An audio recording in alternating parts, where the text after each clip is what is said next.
The day my mother screamed at me to get out and never come back, I actually listened. But what she didn't know, for 3 long years, I'd been secretly paying their mortgage. And when my dad called weeks later, asking why the bank had sent a notice, my answer, well, it completely shut them down. My name is Heidi, and at 32 years old, I never thought a Sunday family dinner would lead to me almost being homeless. But this time, when Mom's cruel words echoed, something in me finally snapped. Growing up in the Hamilton household felt like walking on a minefield, especially around my mother, Gloria. From my earliest memories, she set these impossibly high expectations, almost as if they were designed for me to fail. My father, Richard, was the peacemaker, always slipping into my room after one of Mom's storms to whisper that everything would be okay. But he never actually stood up to her. Not once. He just smoothed things over, temporarily, until the next explosion. Our family was 5 strong. My parents, my older brother Justin, who's 36, my sister Elizabeth, 34, and then me, the youngest at 32. As the baby, I seemed to bear the full weight of my mother's evolving disappointments. Justin escaped to college at 18 and rarely looked back. Elizabeth followed 2 years later.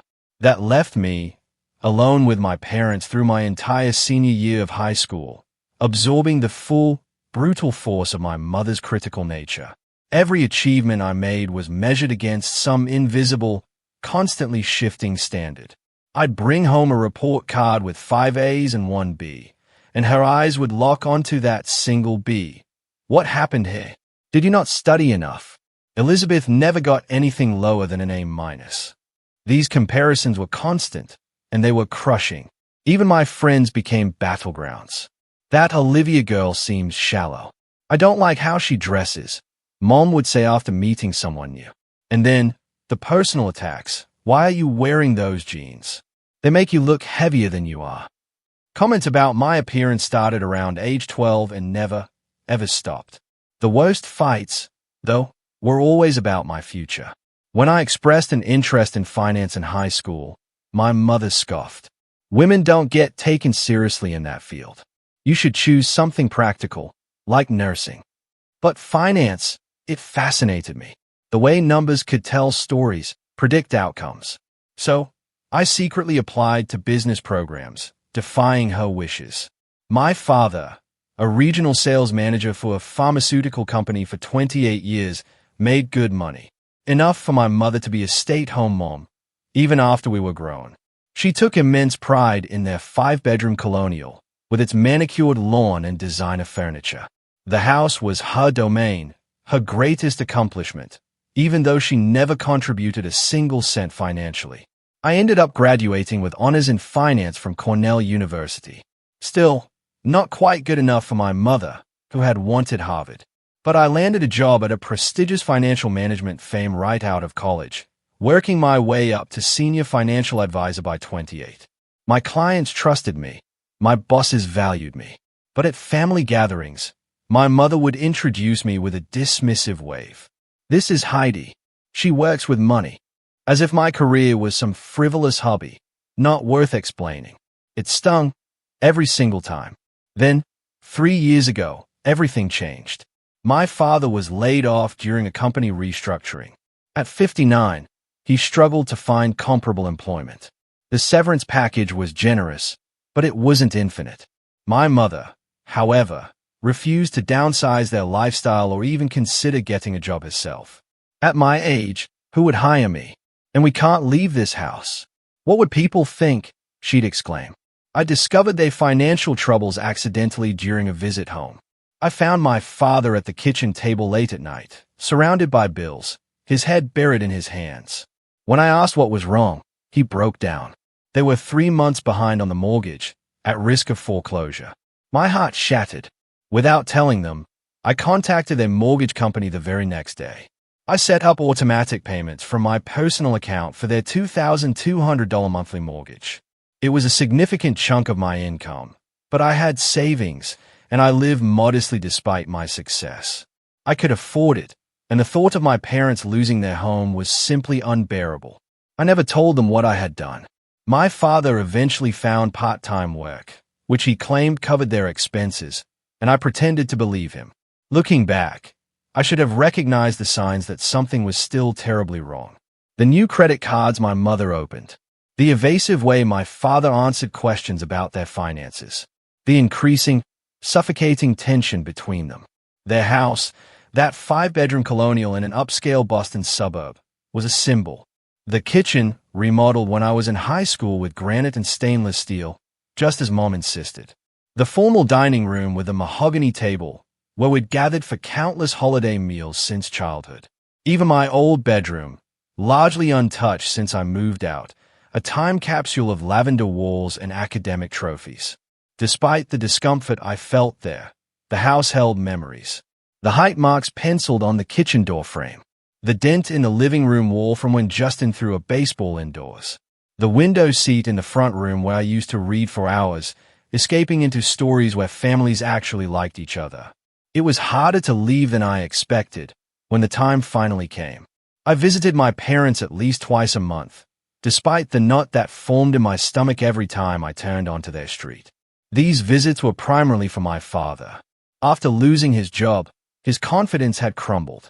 I worried about his mental health, especially when I noticed how much the liquor bottles in their cabinet seemed to empty between my visits.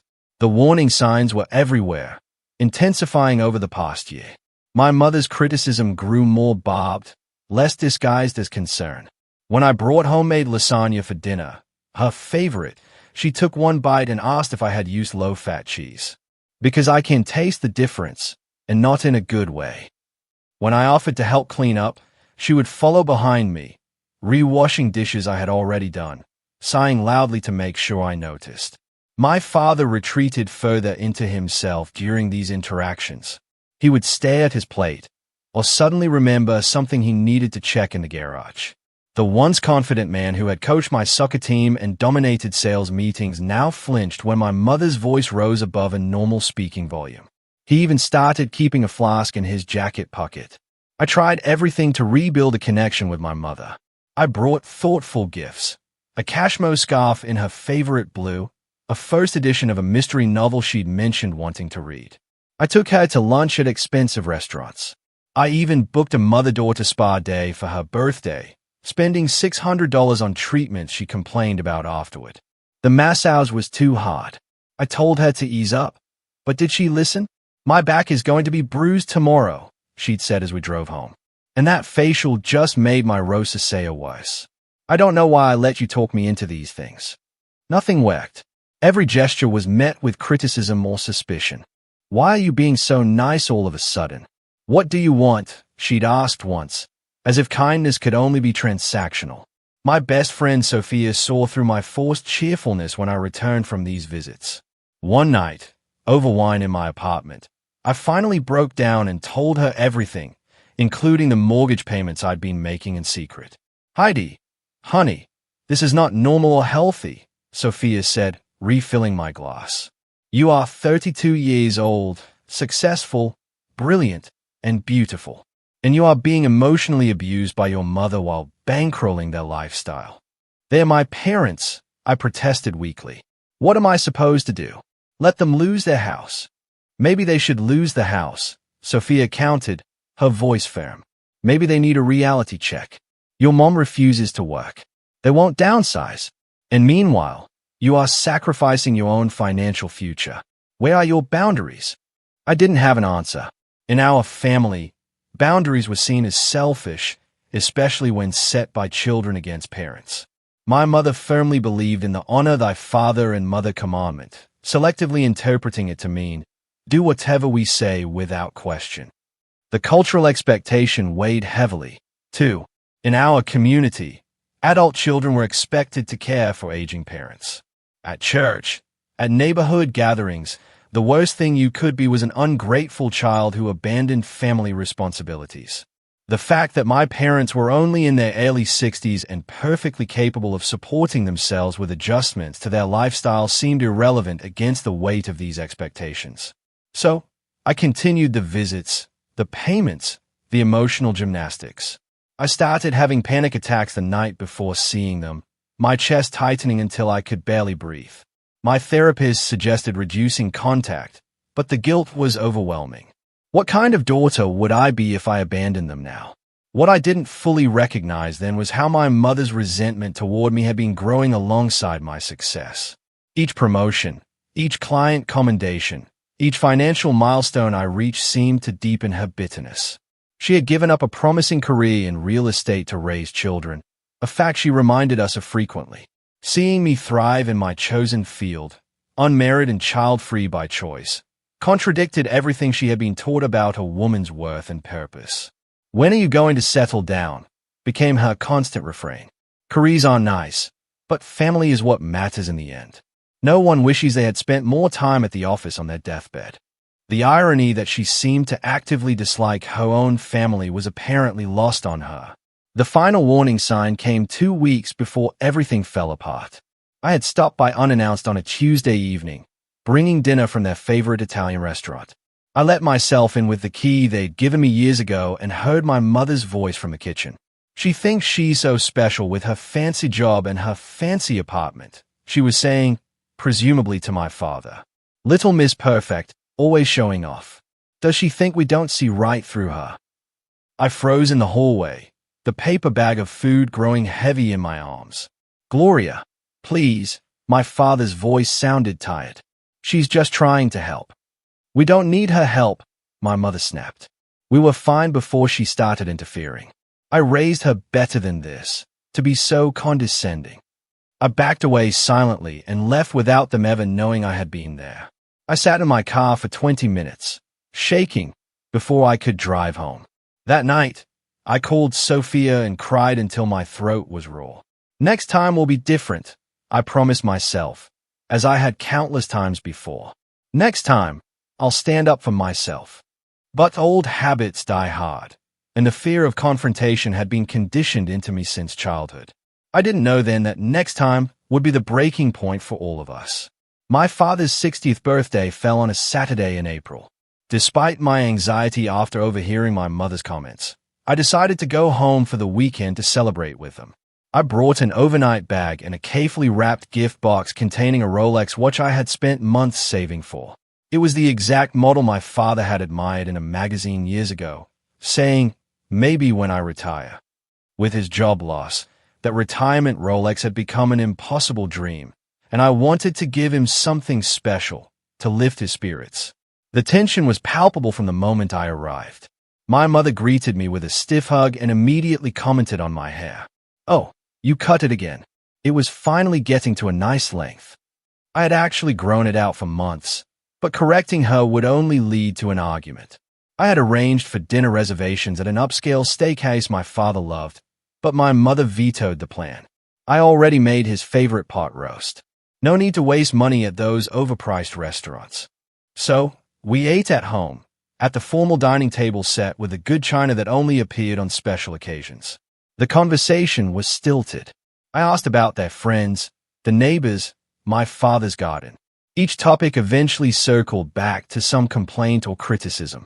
The pot roast was delicious, I had to admit, but the meal felt endless. My father drank 4 glasses of wine and grew quieter with each one. When it came time for presents, I nervously handed over the blue gift box. My father opened it slowly, and his expression when he saw the watch was everything I had hoped for. Surprise, delight, disbelief. "Heidi, this is... I cannot accept this. It's too much," he stammered, even as he removed it from the box and turned it over in his hands. "Of course you can," I insisted. "You deserve it, Dad. Happy birthday." My mother's face went rigid. "How much did that cost?" she asked sharply. "Gloria," my father warned, but she ignored him. "Must be nice to have so much disposable income," she continued, her voice dripping with venom. "Meanwhile, we're counting pennies for groceries." The evening deteriorated from there. My father tried to smooth things over, but the damage was done. I went to bed early in my old room, texting Sophia, "Remind me why I do this to myself." Her response was immediate. "Because you're a good person who loves her dad. Hang in there. Call if you need me."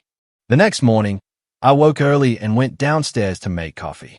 The house was quiet, my parents presumably still asleep. As I waited for the coffee to brew, I heard their voices drifting from the study across the hall. The door was partially open, and their words carried clearly. "We can't keep doing this, Gloria," my father was saying. "The credit cards are maxed out. The property taxes are due next month. We have to tell her." "Tell her what?" my mother snapped. "That we're failing?" "That's exactly what she wants to hear so she can swoop in and play savior. That's not fair. She would help us if she knew. I'm not taking charity from my child. We will figure it out." "Ow. I'm working part-time at a hardware store, making a fraction of my old salary. You refuse to get even a part-time job. We are underwater, Gloria." Their voices dropped, and I strained to hear. My heart was pounding. They were in worse shape than I had thought, and my father had been hiding it from me, despite my help with the mortgage. When they came into the kitchen 20 minutes later, I had made a decision. I would offer to help them create a financial plan, something sustainable that would allow them to keep their home and their dignity. It was literally my job to help people in financial crisis, and I could do this for them. I waited until we were all seated with coffee before speaking. "Mom, Dad, I couldn't help overhearing some of your conversation earlier. I know things have been tight since Dad lost his job, and I want to help." My mother's face went white, then red. "You were eavesdropping on us." "No, I was in the kitchen. Your voices carried." I took a deep breath. "Look, financial planning is what I do professionally. Let me help you create a budget. Maybe look at refinancing options for the house. So now we need your professional help." My mother's voice had taken on that dangerous edge I recognized from childhood. "You think we're incompetent, that we can't manage our own affairs." That's not what I said at all. I tried to keep my voice calm. "But it sounds like things are serious, and I have resources and knowledge that could help." "Of course you do," she said sarcastically. "Little Miss Perfect with all the answers. You have no idea what the real world is like. You've had everything handed to you." The unfairness of this statement stunned me. I had worked through college, graduated with loans I had paid off through years of careful budgeting. Nothing had been handed to me except criticism and impossible standards.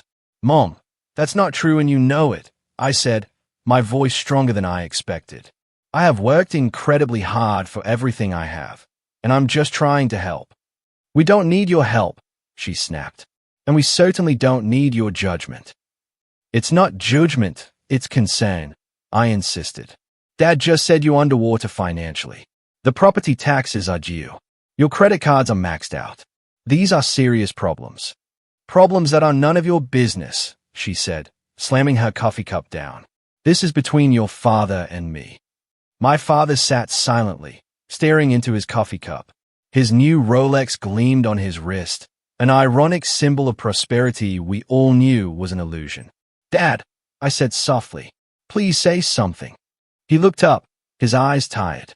"Your mother is upset, Heidi. Maybe we should discuss this another time." That was when something broke inside me. After 3 years of paying their mortgage, after decades of walking on eggshells, after endless criticism and emotional manipulation, I was done being the family punching bag. "There won't be another time," I said, my voice shaking. "This pattern never changes. Mom attacks, Dad enables, and I'm supposed to take it because we're family. Well, I'm done."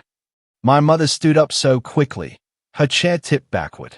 "How dare you speak to us like that in our own home, after everything we've done for you?" "What exactly have you done for me, Mom?" I retorted, the words pouring out, unstoppable. "Made me feel inadequate at every turn, criticized my appearance, my career, my life choices, taken financial support without acknowledgement or gratitude." Her face contorted with rage. "Financial support? What are you talking about?" I almost told her about the mortgage payments then, but something held me back. It would only give her more ammunition, more ways to make me feel manipulated. "Nothing," I said. "Forget it." "No, you brought it up. What financial support? The occasional dinner out? The birthday gifts? Do you want a medal for doing the bare minimum a daughter should do?" "The bare minimum is exactly what I've gotten from you, emotionally, my entire life," I said, and immediately regretted the honesty. It was like throwing gasoline on a fire. My mother exploded. "You ungrateful, selfish girl. After everything I sacrificed for you, I gave up my career to raise you. I devoted my life to this family. And this is the thanks I get. Judgment and disrespect in my own kitchen." She began listing every perceived failure of mine since childhood. Every time I had disappointed her, every flaw in my character as she saw it. It was a tirade, but something had changed in me. For the first time, I heard her words not as truth, but as the desperate, lashing out of someone who couldn't face her own unhappiness. It still hurt, but differently, like an old wound being prodded rather than a fresh cut. "I'm not doing this anymore," I said quietly, standing up. "I'm going to pack my bag and go home." Running away as usual, she sneered. "Can't handle the truth. The truth is that you're angry and bitter, and you're taking it out on me because I'm a safe target," I said. "The truth is that I have been paying your mortgage for 3 years without telling you, because I knew you would react exactly like this, making it about your pride instead of practical solutions." The room went silent. My father's face drained of color. My mother's mouth opened and closed without sound, for once, speechless. Then she found her voice, and it was ice cold. "Get out." "Mom," my father started, but she cut him off. "Get out of my house," she repeated. "Get out and never come back. If you think we're such burdens, such failures, then you are free of us. Go live your perfect little life and leave us alone." I looked at my father, searching for any sign that he would stand up for me, for us, for the possibility of healing this broken family dynamic. He looked away. "Okay," I said simply. I walked upstairs, packed my overnight bag with mechanical movements, and came back down. My mother had moved to the living room window, her back to the entryway.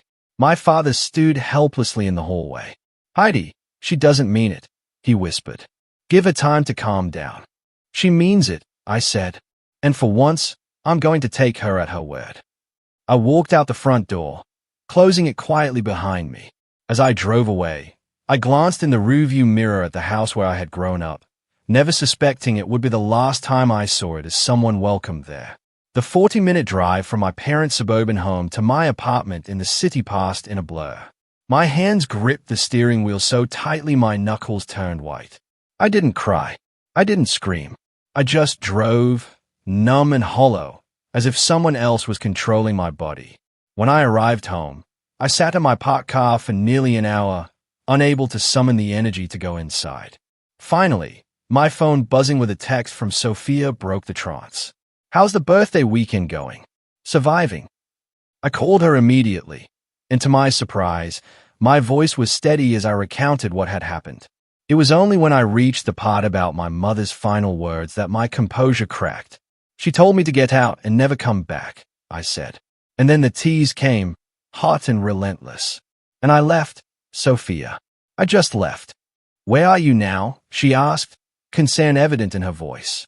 "In my car, outside my building. I'm coming over. Don't move." 20 minutes later, Sophia arrived with a bottle of wine and a bag from the deli.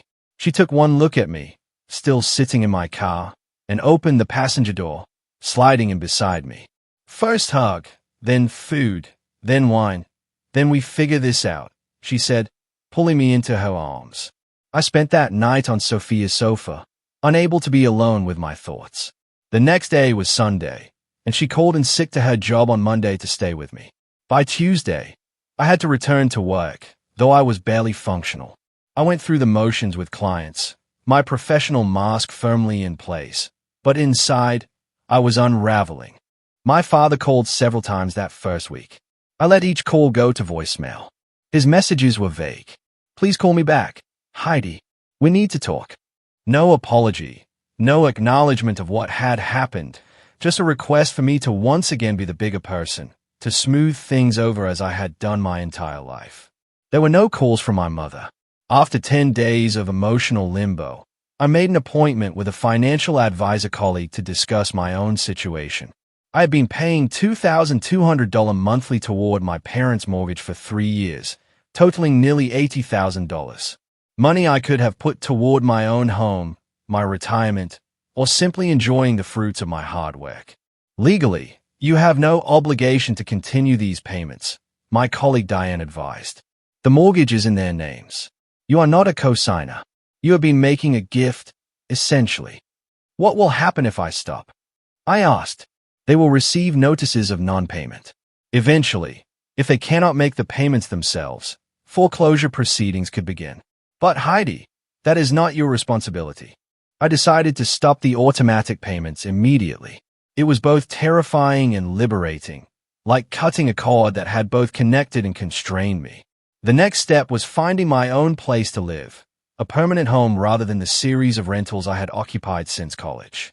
With the mortgage payments off my monthly budget, I could now afford to look at condos and small houses in neighborhoods I had previously considered out of reach. 2 weeks after the blow-up, I put a deposit on a sunlit 2-bedroom condo in a converted Victorian house. It had bay windows, hardwood floors, and most importantly, it was mine. No one could tell me to get out. No one could make me feel unwelcome in my own space. By the way, if you're still with me, make sure to hit subscribe. More unbelievable stories are coming. During this time, I also started seeing a therapist, Dr. Martinez, who specialized in family trauma. Our first session was a revelation. What you are describing sounds like a lifetime of emotional abuse, she said after I recounted my childhood and recent events. Your mother exhibits classic narcissistic behaviors, and your father is what we call an enabler. But she's not always terrible, I protested weakly. Sometimes she can be loving, especially when I'm doing exactly what she wants. That is part of the cycle of abuse, Dr. Martinez explained. The periods of apparent normalcy or even affection keep you hoping things will change. They keep you coming back. But has the fundamental dynamic ever really changed? I had to admit, it had not. The good periods were just lulls between storms, never representing real growth or healing. Through therapy, I began to recognize patterns I had never seen before. How my mother would create crises to pull me back when I was establishing independence. How she would undermine my confidence before important life events. How she would pit family members against each other to maintain control. What about the mortgage payments? I asked Dr. Martinez during our third session. Was I enabling them by paying without telling them? She considered this thoughtfully. Your intention was to help, but keeping it secret did prevent them from facing reality. It allowed your father to avoid taking necessary action and your mother to maintain denial about their situation. So, I was wrong to help. The thought was painful. Not wrong. You acted out of love and concern.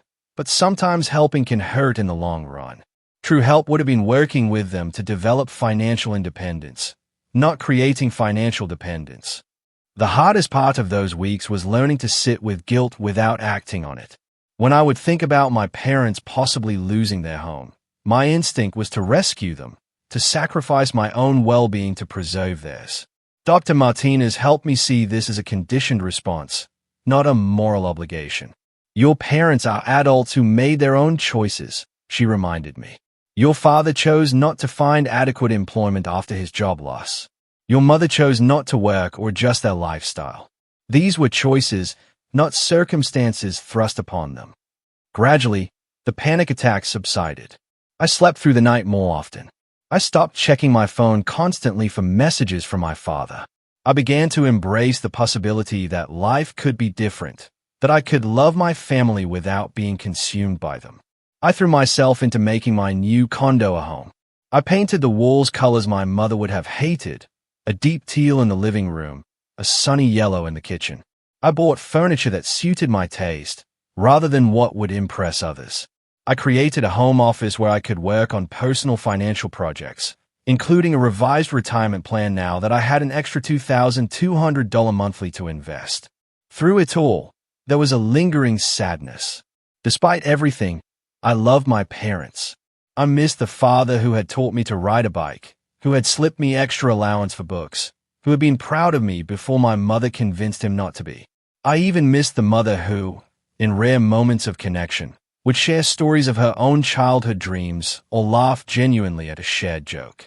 But I could not miss them enough to destroy myself in the process of loving them. That was the boundary I was finally learning to set. Exactly 3 weeks and 2 days after I walked out of my parents' house, my phone rang with my father's number while I was at work. I had been expecting this call, yet I was still unprepared for the rush of emotion that hit me when I saw his name on the screen. I was alone in my office between client meetings, so I took a deep breath and answered. "Hello, Dad." "Heidi." He sounded relieved that I had picked up. "How are you, sweetheart?" The casual normalcy of his greeting, as if nothing had happened, was jarring. "I'm okay," I said cautiously. "How are you?" "Oh, getting by." There was an awkward pause. "We've missed you at Sunday dinners." I said nothing, waiting. If he wanted to pretend everything was normal, he would have to do it without my help. "Your mother has been asking about you," he continued, which I knew was a lie. If my mother had been asking, it was not out of concern. "Has she?" I kept my voice neutral. He cleared his throat. "Well, you know how she is. She has her pride, but I know she regrets what happened." "Did she say that?" I asked. Another pause. "Not in those exact words." "No, but I know she does." My heart sank. Nothing had changed. He was still making excuses for her, still expecting me to accept the unacceptable. "Dad, why are you calling?" I asked directly. Can a father not call his daughter just to check in? He attempted a light tone that fell flat. After 3 weeks of silence, following Mom throwing me out of the house. "No, that's not just checking in." He sighed, and I could picture him running his hand through his thinning hair, a nervous habit he had had for as long as I could remember. "Heidi, your mother was upset. She said things she didn't mean. You know how she gets when she feels backed into a corner." "I do know," I agreed. "I have known my entire life. That does not make it okay." "No one is saying it's okay," he backpedaled. "But family is family. We have to forgive each other. Forgiveness requires acknowledgement and change. Dad, has Mom acknowledged what she did? Has anything changed?" The silence on the other end of the line told me everything I needed to know. "I thought so," I said softly. "She's your mother, Heidi. She loves you in her way. Her way is hurting me. It always has." Another long pause. I could hear him breathing, gathering his courage for what I now realized was the real purpose of his call. "There's something else," he finally said. "Did you know the bank sent us a notice about the mortgage?" My heart began to race, but I kept my voice steady. "What kind of notice?" "A late payment notice, then another. They are threatening to begin foreclosure proceedings if we don't catch up." "I don't understand it. The payments have always gone through automatically." "Have they?" I asked. "Yes, for the past 3 years. Ever since," he trailed off, and I could hear the moment realization began to dawn. "Heidi, what did you mean when you said you had been paying our mortgage?" The moment of truth had arrived. Part of me wanted to deflect, to protect him from the reality of how much I had sacrificed while they had taken me for granted. But I was done with secrets and enabling. I meant exactly what I said. "Dad, I have been making your mortgage payments. $2,200 every month for the past 3 years. That is why they were always on time, regardless of your financial situation." The silence that followed was deafening. "That's not possible," he finally said, his voice faint. "How? We would have known." "You never looked at the payment details, did you? The bank statement just showed the payment was received. You assumed it was coming from your accounts. But why would you? How could you afford?" He stammered. "I make good money, Dad. The money you and Mom dismiss as my fancy job. I live in a smaller apartment than I could afford. Drove an older car. Limited my expenses so I could help you keep your home. Because I loved you and could not bear to see you lose everything. Why did you not tell us?" There was pain in his voice now, and confusion. Because I knew Mom would react exactly as she did when I tried to help openly. She would see it as an attack on her pride, on your capabilities, instead of what it was, a daughter loving her parents. 3 years, he repeated, the enormity of it sinking in. That is over $70,000. $79,200, to be exact, I confirmed. "Heidi, I had no idea. I told your mother I had found freelance consulting work that was covering our expenses. I was too ashamed to admit I was stocking shelves at 60 years old." The admission broke my heart. My proud, accomplished father had been reduced to creating fictions to preserve his dignity. There is no shame in honest work, Dad. The shame is in not facing reality. Does this mean, have you stopped the payments? He asked, his voice small.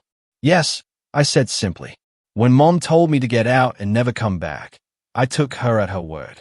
All of it. But the house, he began, is not my responsibility, I finished firmly. It never was. You and Mom need to make some hard decisions now.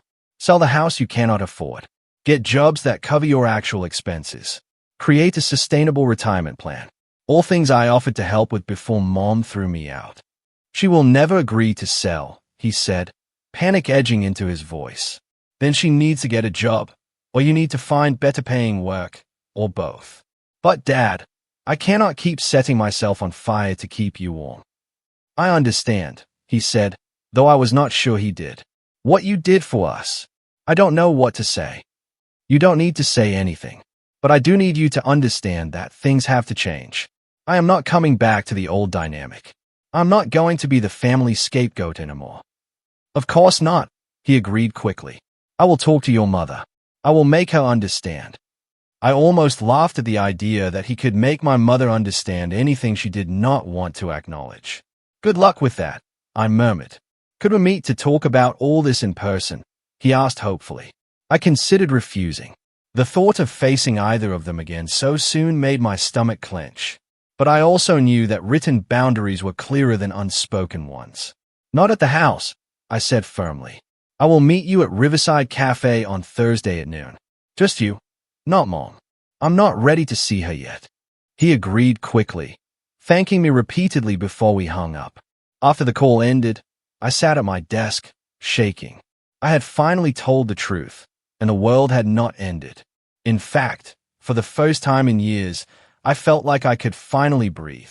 I arrived at Riverside Cafe 20 minutes early on Thursday, choosing a table in the back corner where I could see the door. I had prepared for this meeting with the same thoroughness I would use for an important client presentation. Dr. Martinez and I had role-played potential scenarios. I had written down my boundaries and practiced stating them clearly and calmly.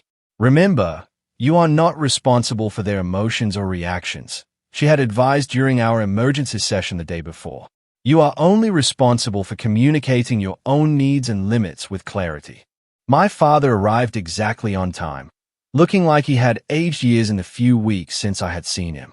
His shoulders were hunched, his face gaunt. The Rolex I had given him was conspicuously absent from his wrist, and I wondered if he had pawned it already. Heidi, he said with visible relief, as if he had half expected me not to show up. Thank you for meeting me. I nodded, gesturing to the chair across from me. We ordered coffee, and an uncomfortable silence fell between us until the server left. How have you been? He asked tentatively. I have been reflecting a lot, I said, sidestepping the politeness. On our family dynamics. On my role in them. On what I want moving forward. He nodded, looking down at his coffee. I have been doing some thinking too. Tell me. I encouraged. He took a deep breath. I want to start by saying I am sorry. Not just for what happened that day, but for years. For not protecting you from your mother's anger. For allowing you to become her target. For taking your support without acknowledgement. It was more self-awareness than I had expected, and it momentarily threw me off balance. Thank you for saying that, I managed. After we spoke on the phone, I went through our bank records, he continued. I saw the truth. For 3 years, you have been carrying us while I pretended everything was fine. He looked up, his eyes wet.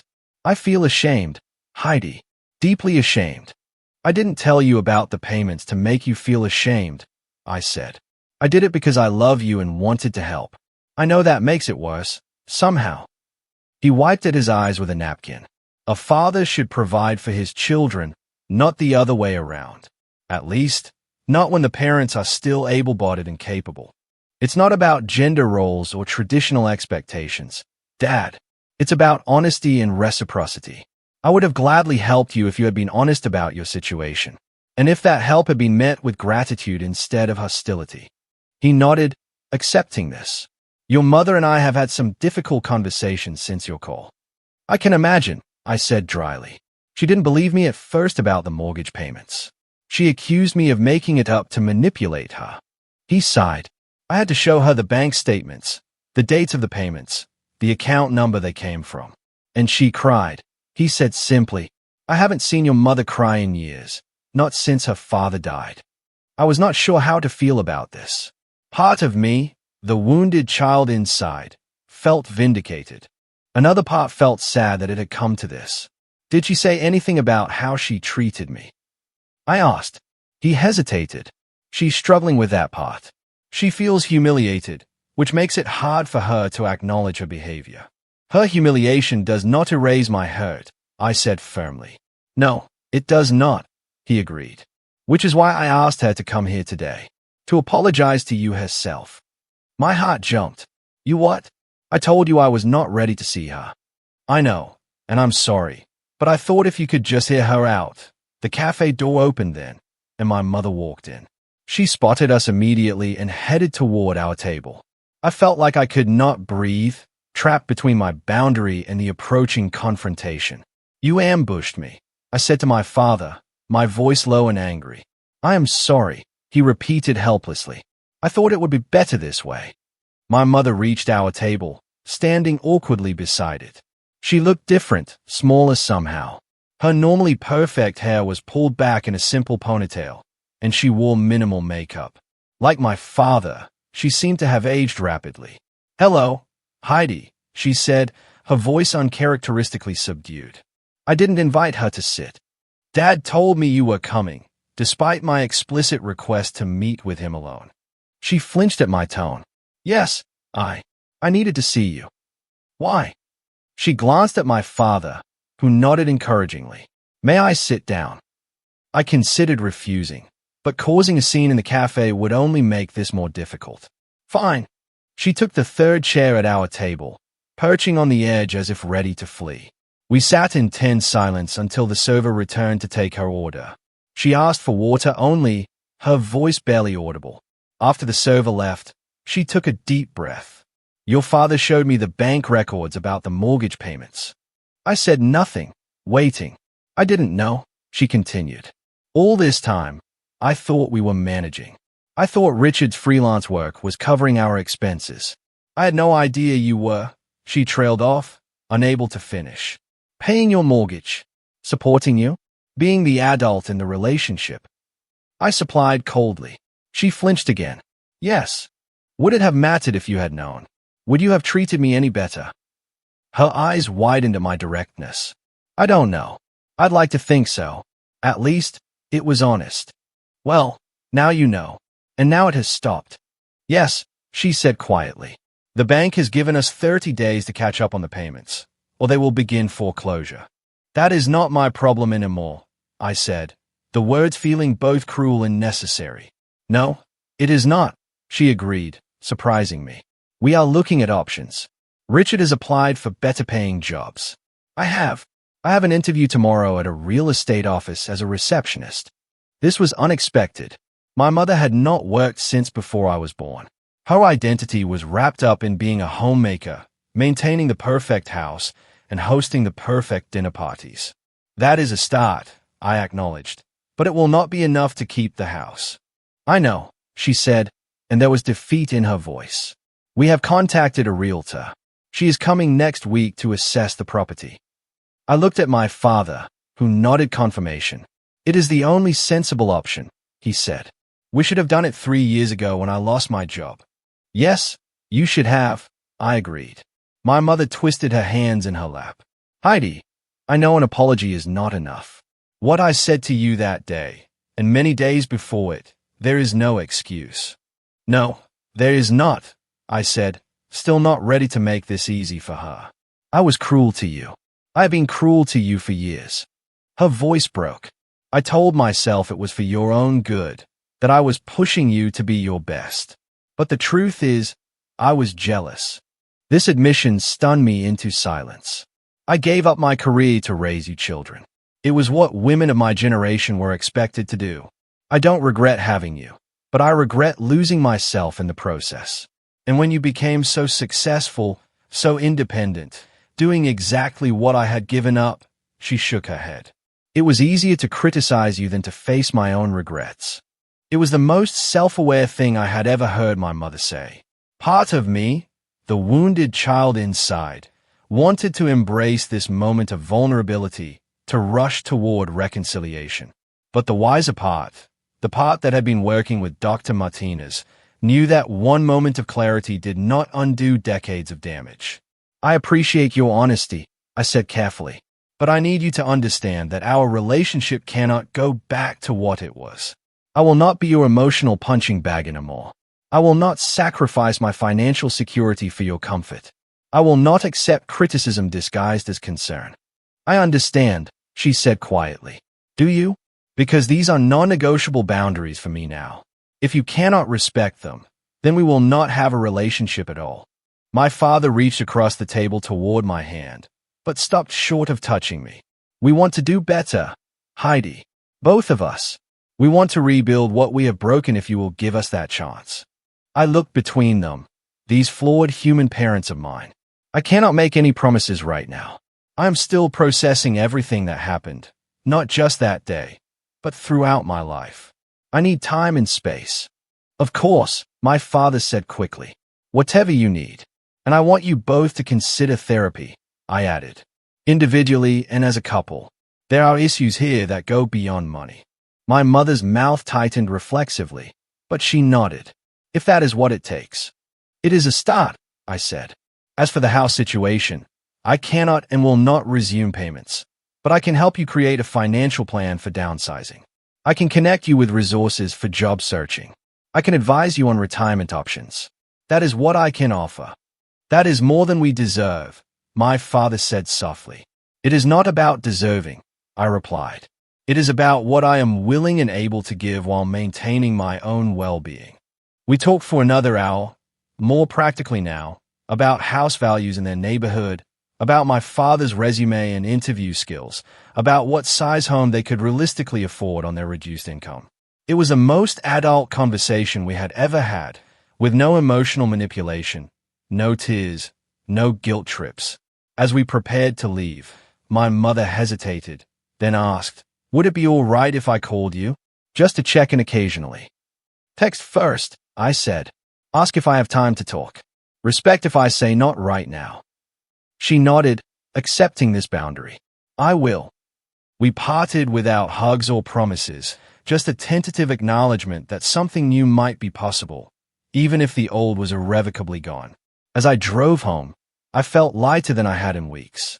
Not healed, not whole, but moving in the right direction. For the first time in my life, I had stood firm in my truth and my worth, and the world had not ended. In fact, it felt like it might finally be beginning. 6 months can change everything, or nothing at all. In my case, it changed almost everything. My new condo became truly mine in ways my previous apartments never had. I painted an accent wall in the living room that bright teal I had always wanted. I planted herbs on my small balcony. I adopted a cat, a dignified orange tabby named Leo, who greeted me at the door each evening and slept curled against my side each night. My career continued to flourish, with a mental energy no longer consumed by family drama. I found myself more creative in my financial planning approaches, more present with clients, more innovative in my investment strategies. I was promoted to senior advisor with my own team, a position that came with a substantial raise and increased flexibility. Dr. Martinez and I continued our weekly sessions, gradually reducing to bi-weekly as I developed stronger emotional boundaries and healthier coping mechanisms. The panic attacks stopped entirely. The nightmares about my mother's criticism faded. The constant background hum of anxiety quieted. "You have done remarkable work," Dr. Martinez told me during a session marking our 6-month anniversary of working together. "Many people spend years, even decades, trying to break free from toxic family patterns. You have made tremendous progress in a relatively short time." "It doesn't feel short," I admitted. "It feels like the longest 6 months of my life." "Growth is painful," she agreed. "But you have not just survived this period. You have transformed through it." My relationship with my parents evolved slowly, with careful steps forward and occasional steps back. My father found a position as a sales manager at a smaller company, making about 60% of his previous salary, but with less stress and more appreciation. He seemed genuinely happier, despite the financial adjustment. More surprisingly, my mother not only took the receptionist job, but excelled at it. Within 3 months, she had organized the office so efficiently that they offered to pay for her to get her real estate license. At 63, she was embarking on the career she had abandoned for marriage and motherhood 40 years earlier. The younger agents asked me for advice, she told me during one of our now regular Sunday phone calls. They say clients trust me because I have life experience. The pride in her voice was something new, something earned rather than manufactured. It suited her. They sold the Colonial in the suburbs, making enough profit to pay off their credit card debt and put a down payment on a 2-bedroom townhouse closer to the city. It was a third of the size of their previous home, but required far less maintenance and was within their new budget. I don't miss the big house as much as I thought I would, my father confessed when we met for lunch one day. All those rooms we never used, all that stuff we never needed. It feels good to simplify. The most significant change, though, was that my mother began seeing a therapist of her own. It was not at my insistence. She made the decision after breaking down at work one day when a client resembling me came in with her young daughter. I suddenly saw us, you and me, as we were when you were little, she explained, before I became so critical, when you still looked at me with complete trust, and I realized how much I had destroyed. Her therapist diagnosed her with narcissistic tendencies rooted in her own childhood trauma, a pattern she had unwittingly perpetuated. The work was difficult and often painful for her. There were sessions after which she would call me, voice raw from crying, to apologize for specific incidents from my childhood that she had finally recognized as harmful. I accepted these apologies cautiously, neither rushing to forgive nor holding on to resentment. Dr. Martinez helped me understand that forgiveness was a process, not a single act, and that it was primarily for my own peace rather than my mother's absolution. Our new relationship was built on clearer communication and firmer boundaries. I visited them in their new home once a month. No more. We spoke on the phone weekly, but I felt free to end calls that became negative or draining. I no longer automatically said yes to every request. No longer felt responsible for their happiness or security. The strange thing is, my father observed during a rare moment of insight, now that you're not carrying us, we've learned to stand on our own. It has been good for us. As painful as the process was, the hardest lesson for all of us was learning the difference between helping and enabling. I still offered professional financial advice, but I no longer paid their bills. I celebrated their successes but did not rescue them from the consequences of their choices. I loved them without sacrificing myself in the process. As summer turned to fall and fall to winter, I found myself reflecting on how much had changed in less than a year. The previous Christmas had been tense and performative, with expensive gifts exchanged in the grand house, everyone pretending we were the perfect family. This Christmas would be simpler, in their modest townhouse, with homemade gifts and honest conversation. What I've learned, I told Sophia over dinner at my place, is that standing up for myself did not destroy my family. It transformed it into something more authentic. You gave them the opportunity to grow by refusing to stay small, she observed wisely. Exactly, and I gave myself permission to live my own life, not the one my mother had scripted for me. That script had always ended with me married to a successful man, living in a house like theirs, having children who would repeat the cycle. Instead, I was building a different story, one where success was measured by peace rather than possessions, where relationships were based on mutual respect rather than obligation, where love did not require the sacrifice of self. The irony was that by setting those boundaries, by refusing to continue paying the mortgage and enabling their financially unsustainable lifestyle, I had helped my parents find their own strength and independence. My mother was happier working than she had ever been as a homemaker. My father was rediscovering interests and friendships that had been overshadowed by career pressure. We were all, in our own ways, finally growing up. Sometimes the greatest act of love is not sacrificing everything, but rather allowing others the dignity of facing reality. Sometimes the strongest families are not those that never break, but those that learn how to rebuild differently after breaking. Sometimes the deepest healing comes only after the most painful truths have been spoken aloud. If you have found yourself in a similar situation, trapped in unhealthy family dynamics or carrying burdens that are not yours to bear, I hope my story offers some encouragement. Setting boundaries is not selfish. It is necessary for authentic relationships. Loving someone does not mean sacrificing your well-being for theirs. You can honor your family while still honoring yourself.